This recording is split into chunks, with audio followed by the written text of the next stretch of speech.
August 22nd, 1986 dawned clear and still over Jackson Hole, promising fine weather for climbing in the Tetons. Jim Bridwell rolled groggily out of bed and put on a pot of coffee.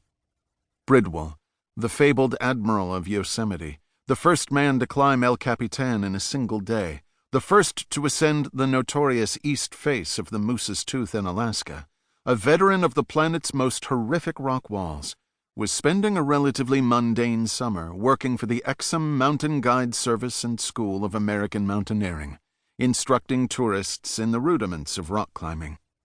At 8:30 a.m., he called the Exum office and learned that a group of clients who were booked to depart with him that morning on a 2-day guided ascent of the Grand Teton had canceled. It was unwelcome news, for Bridwell, perennially strapped for cash and hounded by creditors, could ill afford the loss of income. A minute later, however, the phone rang, and Bridwell's luck appeared to take a turn for the better. A guide was needed right away to teach an intermediate rock climbing class. Was he interested? Sure, Bridwell replied without hesitation. He gulped his coffee, grabbed his climbing gear, and hurried off to the Exum headquarters, a small cabin beside Jenny Lake.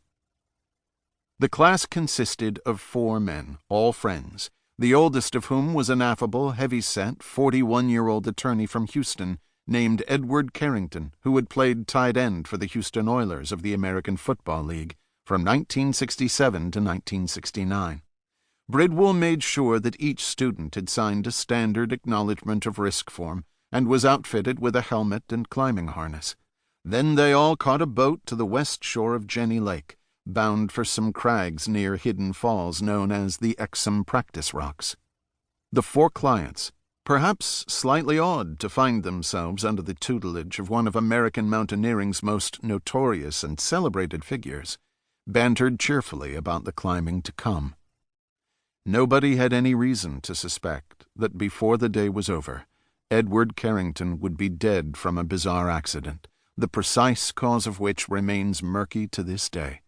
Each year, according to the American Alpine Club, some 25 to 40 people are killed in climbing accidents in the United States, a fatality rate, according to actuarial experts, that makes climbing slightly less hazardous than operating a power mower.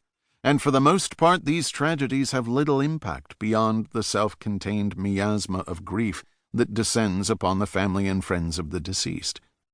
Carrington's death, however, would figure prominently in the decision of Yvon Chouinard, founder of this country's oldest and largest manufacturer of climbing hardware, to take down his shingle and quit the business. It would also send legal and financial shockwaves through the American mountaineering community for years to come. According to National Park Service documents, Jim Bridwell's class started off like any other. Bridwell was unavailable to comment for this article. The group spent a successful morning at the practice rocks, reviewing the fundamentals of tying in, belaying, and placing hardware for protection, and completed 2 short climbs along the way.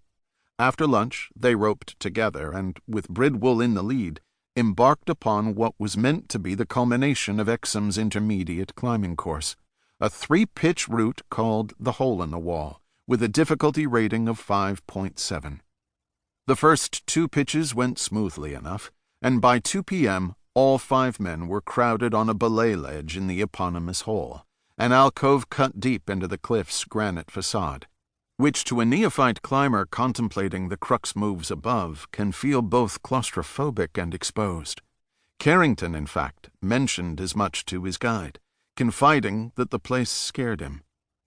Bridwell reassured his client, made sure everyone was anchored securely, and then edged out of the hole and worked his way up the final steep slab that led to the top of the route.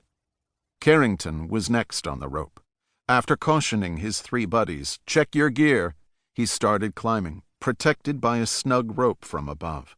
Moving awkwardly off the ledge on the small handholds, Carrington managed to struggle only a short distance away from the hole before his companions heard him shout, "Hold me," and watched as he abruptly popped off the rock.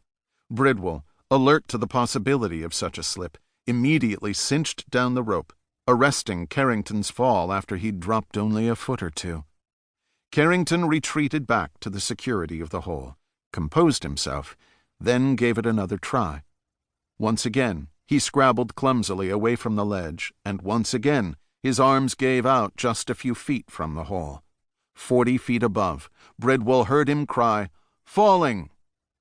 I felt a short jerk, the guide later told a Park Service investigator, and then nothing, as if Ed were back on the rock, but somehow different. I looked down and saw him falling. In horror and confusion, Bridwell watched him bounce down the rock face, somehow disconnected from the rope. For a moment after starting to fall, Carrington maintained an upright posture, and it was possible to pretend that nothing was really amiss, that something would arrest his slide, that everything would still turn out all right. But then he was flipped upside down by a sharp blow against the cliff and began to tumble like a rag doll, accelerating earthward amid a shower of stones knocked loose by his repeated collisions with the wall. It became apparent not only that Carrington was going to go all the way to the ground, but that he was hurtling directly toward an unsuspecting group of Exum students gathered around their instructor, Peter Lev, at the foot of the climb. Overcoming his shock, Bridwell managed to blurt out a warning to those below. Lev, part owner of the Exum school, shouted at his 4 students to scatter. It was horrible, Lev recalls, still haunted by the memory. Carrington was a very large man. He weighed over 200 pounds. The earth actually shook when he hit. If I hadn't jumped out of the way at the last second, he would have nailed me. Carrington bounced once and came to rest in the lower branches of a tree after falling approximately 150 feet. Lev sent a student down to the Jenny Lake boat dock to summon help, then rushed to Carrington's side, where he was soon joined by a student trained as an emergency medical technician. Carrington, severely injured about the head, lacked any vital signs. One by one, Bridwell's clients rappelled down from their ledge in the hole. The first to reach the ground was the victim's brother-in-law, James McLaughlin, and Lev was forced to break the news to him. Ed Carrington, his neck apparently snapped by the fall, was dead.